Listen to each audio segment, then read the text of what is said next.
Griffins get the win over Santa Maria tonight. A very strong performance. Coach, congratulations. Thanks for a couple of minutes. Thank you, and thanks, Foot Buffett. Look, We knew you like that. look, man. I think sometimes I don't know if you deferred or they just accepted the ball, but at the end of the half, you score there 7-0, and you take the drive coming out in the second half, and it was just a really well played game by your team, man. I thought all the way around, but you win 31-7. That's got to be a big win for your team.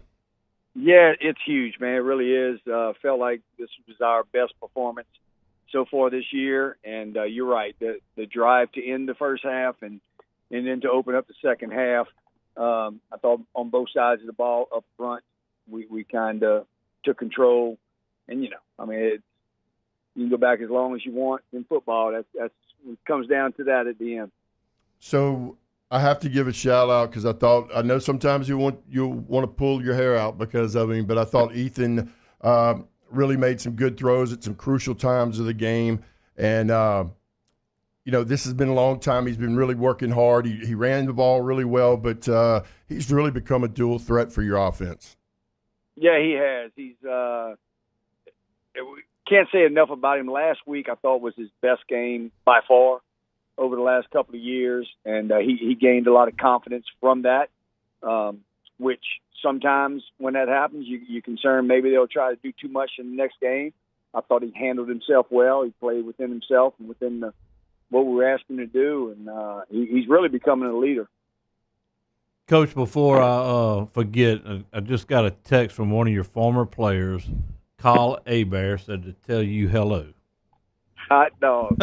Sure did. So that's always good Awesome. That's always good to get those kind of messages. I'm gonna beat Todd to the punch, but we were talking about this kid in the first segment before we went on. But Carter Hanbury, I know last year you and I talked about him out on the field at Live Oak, and you just raved about him. Had the broken hand, getting surgery the next day, Right. He's all over the field now. He's playing some in running back in one of your packages. Todd called it. What was it, Todd? TKO package. He may play corner, he may play strong safety, he may play linebacker, and we just described him as he's just a football player. Talk about him. Yeah, absolutely. He's an old school football player, man. He really is. Tough as nails. And on top of that, he carries a 4.5 GPA. He's committed to Southeastern right now, and just a bright future for that young man. He's that type of guy we all look for, right? We all want those type of guys in our program. And he's not a real vocal leader, but he's the dude, right? Everybody knows it. Everybody follows him. You're right. Last year he broke his hand in this game against Santa Maria. We didn't know anything about it until the next morning. He showed up with an ice pack, and did that happen at the end of the game? No, it happened in the opening kickoff, and did not tell a soul. Played the whole game, played well, and then played the next game with a club because the surgery wasn't until Saturday morning. So just and came back 2 weeks later in the playoffs. Just an awesome kid, and everything you look for, like I said, in a football player.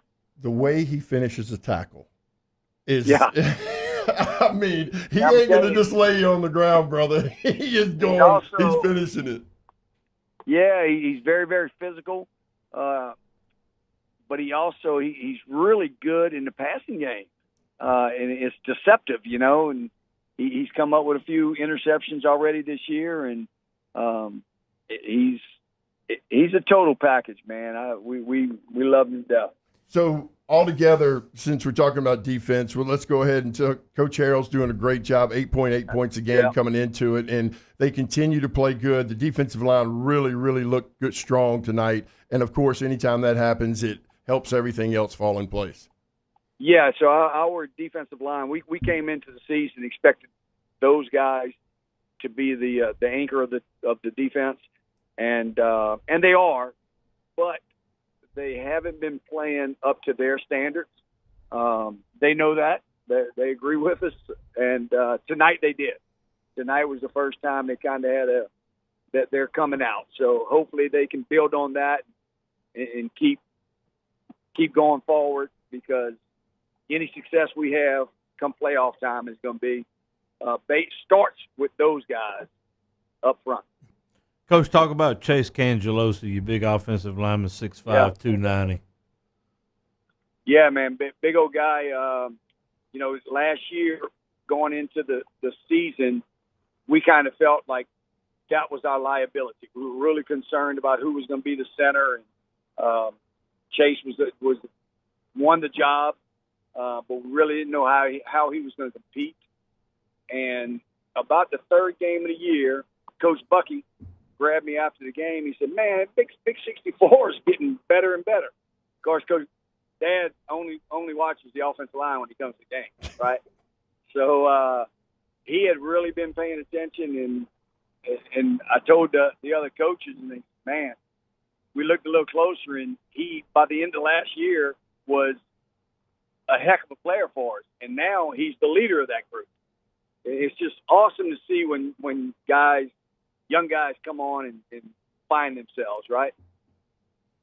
It's and he's just not finding himself, but that whole offensive line. But I understand, I mean, he's the leader of it, and up the middle tonight. I just really thought the game plan was good, and when they started putting too many people in there, they went over the top. But look, Santa Ma's a good football team, and Coach Oliver will have them ready to finish. And when you put a lot of pressure on the quarterback, it doesn't make him very comfortable back there, and that's what Dutchtown was able to do tonight. And I'm telling you, that young quarterback he's something, man. Yep. He's over the next couple of years, he's going to be something else. It really is. And we got to remember, he's talking about Cooper Babin for Santa Monica. This is only his third game back after he went down with an injury on the third play of the season. So, but Todd and I were talking about this. This game, the score may have surprised us, but we'd kind of talked. We thought Dutchtown was more physical than what Santa Monica was. We thought they could run the football on, and that we thought their defense was the better defense, and it proved it tonight. Guy, you went through a weird situation earlier in the year. I think you start off 3-0, you have an open date, then you have a forfeit, and I don't want to take nothing away from Walker, obviously, but that game there, if you've played all your other games, you probably win that game and you're sitting undefeated. But what did you do during 21 days off? Well, besides go to Bay St. Louis. First, I wish. Wouldn't that be nice? No. But first of all, Walker absolutely deserved to win that game. They made the plays.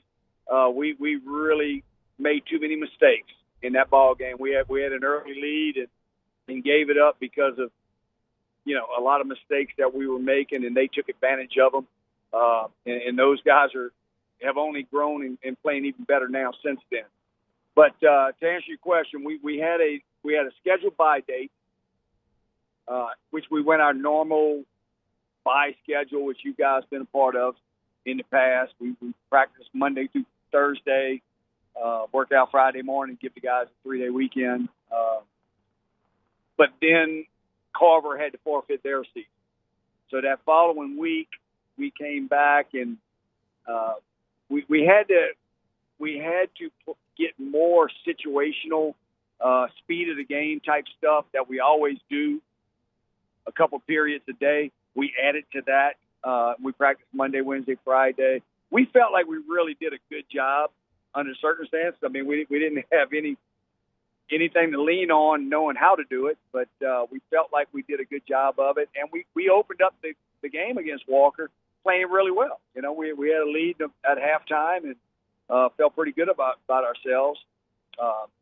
So I don't know. It's hard to calculate, whether we did it, whether we would change it or not. That's going to come in the off season. Certainly something we're going to look at. So rumor had it, though, you were offered a 6-figure contract for a scrimmage from Westside, and you turned it down. Of course he did. I mean, a scrimmage, I don't mind scrimmaging them guys, but a regular season game, no way. I'm waiting on their score tonight. I haven't heard it yet. Well, does the score matter? You know who won. Oh, I know who won. And look, I saw Big Grayson and Bouncing Chris up at Zachary tonight. Grayson was on you, man. I'm going to tell you, he was on you tonight. Hey, man, congratulations. Great win for Coach Janice and Coach Harrell and, of course, you and the rest of your coaches. And a big win for Dutchtown. And now you've got 2 games to finish off the season in the right way. And keep up the good work. Appreciate it, guys. Proud of the kids, but also proud of the staff. Thanks a lot for all y'all do, man. Thank you, Guy. All right, guys. I'll tell you a quick funny story about so Carter has a little brother, Cam, who plays the same position, same number on the 9th grade team. And so he was just having a trouble, like, keeping his shoulders square. And I said, dude, there's somebody in your household that does this pretty good. Why don't you go talk to him? He just kind of looks at me. He's a quiet kid, but, boy, he'll come up and bust you, man. When Guy raves about a kid like that, because that's just not what Guy does, you know. But when he raves about one like that, you listen to him and you believe what he's telling you. He can play. We got more scores coming your way from